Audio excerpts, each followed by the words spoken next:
আসসালামু আলাইকুম। আজকের এই ভিডিওটিতে শতকরা হিসাব নিকাশ করা তোমাদের শেখাবো। কিভাবে শতকরা হিসাব নিকাশগুলো করতে হয়। দেখো এখানে প্রশ্ন আছে কি ৮০ এর ২০% সমান কত হবে? আরেকটা এখানে এই পাশে প্রশ্ন আছে কি ১৬ কোন সংখ্যার ২৫%। তো আমরা এই ধরনের ম্যাথ কিভাবে সলভ করব? তো এখানে আমি তোমাদের একটা ম্যাথ করে দেখাচ্ছি, তারপরে আমি তোমাদেরকে এখানে শর্ট বুঝাই দিব। তো ৮০ এই সংখ্যাটা হচ্ছে ১০০%, মানে আমার যে সংখ্যা আছে ৮০ সেই সংখ্যাটা হলো ১০০%। তাহলে ১০০% সমান ৮০, ১% সমান কি হবে? ভাগ হবে। ৮০ ১০০ দিয়ে ভাগ হবে। ২০% সমান কি হবে? গুণ হবে। একের চাইতে যেহেতু ১০০ বড় ২০ বড় সেই জন্য গুণ হবে। এখন এখানে ক্যালকুলেশন করলে কি হবে? এই ২০ এই মানে ২০% আর ১০০% যদি আমরা কাটাকাটি করি তাহলে আসবে ৫, আর এই ৫ দিয়ে যদি আমরা ৮০ কে কাটি তাহলে আসবে কত? ১৬। তাহলে অ্যানসার কত হবে? এটার অ্যানসার হবে ১৬। তো এখানে তোমরা লক্ষ্য করো যে আমার এই যে পার্সেন্ট সংখ্যাটা এটাকে কেটে দিলে আমরা কত পাইছিলাম? ১/৫। তাহলে এই ৫ দিয়ে আমরা কি করেছি? এটাকে ভাগ করেছি ৫×৮০। ঠিক একইভাবে এটাকে যদি আমরা হিসাব করি তাহলে এটা পাবো ১/৪। তার মানে এটাকে আমরা ৪ দ্বারা ভাগ করব। তাহলে ৪ কত হচ্ছে? ৬৪। তাহলে এটার আনসার কত হচ্ছে? ১৬। এরপরে দেখো এটা ২৫%, ২৫% মানে ওই একই ১/৪ আসবে। তাহলে তার মানে এটা ১০০ এর মানে এটাকে ১০০ এটা দিয়ে ১০০ কে ভাগ করলে কত হয়? ৪। বা এটা ১০০ এর কত ভাগ? ৪ ভাগ। বা এটার ১০০ কত গুণ? ৪ গুণ। ২৫ এর ১০০ কত গুণ? ৪ গুণ। তাহলে এখানে ৪ দ্বারা ভাগ করবা। এটা এটার ১০০ কত গুণ? ১০ গুণ। তাহলে এটাকে ১০ দিয়ে ভাগ করবে। আমি যা বলছি হয়তো তোমরা বুঝতে পারছো যে এই সংখ্যার চাইতে ১০০ কত গুণ বেশি? ৪ গুণ বেশি। তাহলে এটাকে ৪ দ্বারা ভাগ করো। এই সংখ্যার চাইতে ১০০ কত গুণ বেশি? ১০ গুণ বেশি। তাহলে এটাকে ১০ দিয়ে ভাগ করো।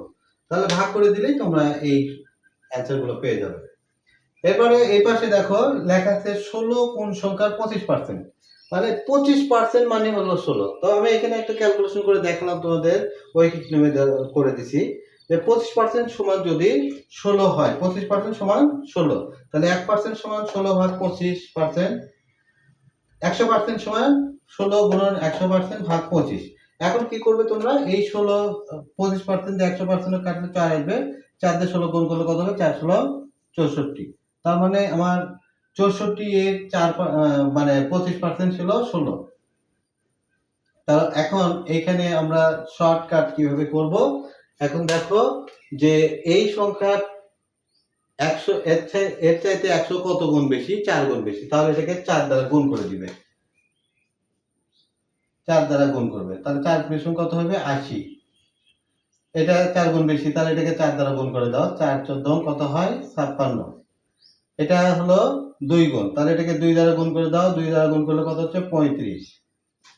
তো এখানে তোমাদের যে জিনিসটা শর্টকাট মনে রাখতে হবে, তো মনে করো এটা হলো পূর্ণ মান। পূর্ণ মান মানে সম্পূর্ণ মান হচ্ছে ৮০। ৮০ এর ২০% যখন এই শব্দটা আসবে, এর কোনো একটা সংখ্যার পার্সেন্টেজ বের করতে বলা হবে, কোনো একটি সংখ্যার পার্সেন্টেজ বের করতে বলা হবে, তখন তোমরা দেখবে যে ওই পার্সেন্টের থেকে ১০০ যদি আমরা মানে ওই পার্সেন্টের সাথে কোন সংখ্যা গুণ করলে ১০০ হবে আমরা সেটা আগে বের করব। এই পার্সেন্ট ২০% এর সাথে ৫ গুণ করলে ১০০ হবে। তাহলে যে সংখ্যা গুণ করলে ১০০ হবে সেই সংখ্যাটা দিয়ে এটাকে ভাগ করে দিব। তাহলে এটাকে ৫ দ্বারা ভাগ করব, মানে এটাকে ৫ দ্বারা গুণ করলে ১০০ হবে, সুতরাং এটাকে ৫ দ্বারা ভাগ করে দিব। ৫ দ্বারা কি করব? আমরা ভাগ করে দিব। ৫ দ্বারা কি করব? ভাগ করব। ৫ কত হবে? ৮০। তাহলে এটার সাথে ৪ গুণ করতে হবে, তাহলে এটাকে আমরা ৪ দ্বারা ভাগ করে দিব। তাহলে ৪ কত হবে? ৬৪। আচ্ছা, যদি এরকম থাকে যে ১৬ কোন সংখ্যার ২৫%, তার মানে ২৫% মানে হচ্ছে ১৬। তো আমরা এখানে যে শর্টকাট হিসাব করব যে এটা কত, এর সাথে কত গুণ করলে ১০০ হবে? ৪ গুণ করলে। তাহলে এটাকে আমরা কি করব? ৪ দ্বারা গুণ করে দিব। তো দেখো এখানে এটাতে কি হচ্ছে? ভাগ করা লাগতেছে। মানে কোনো একটা সংখ্যার মোট পরিমাণ দেওয়া থাকলে সেখান থেকে একটা পার্সেন্ট বের করতে বললে ভাগ করবো আমরা। আর কোনো একটা সংখ্যা দেওয়া থাকলে সেই সংখ্যা কোন সংখ্যার পার্সেন্ট অর্থাৎ মূল সংখ্যাটা আমরা বের করব। তাহলে এটা কত গুণ মানে 100 এর সাথে কত গুণ করলে ওই সংখ্যাটা মানে 100 এই মানে সংখ্যাটির সাথে কত গুণ করলে 100 হবে, সেই সংখ্যাটা বের করে নিয়ে এসে এই সংখ্যার সাথে গুণ করে দিবে। তাহলে যেটা পারবে সেটাই হলো মূল সংখ্যা বা আসল সংখ্যা।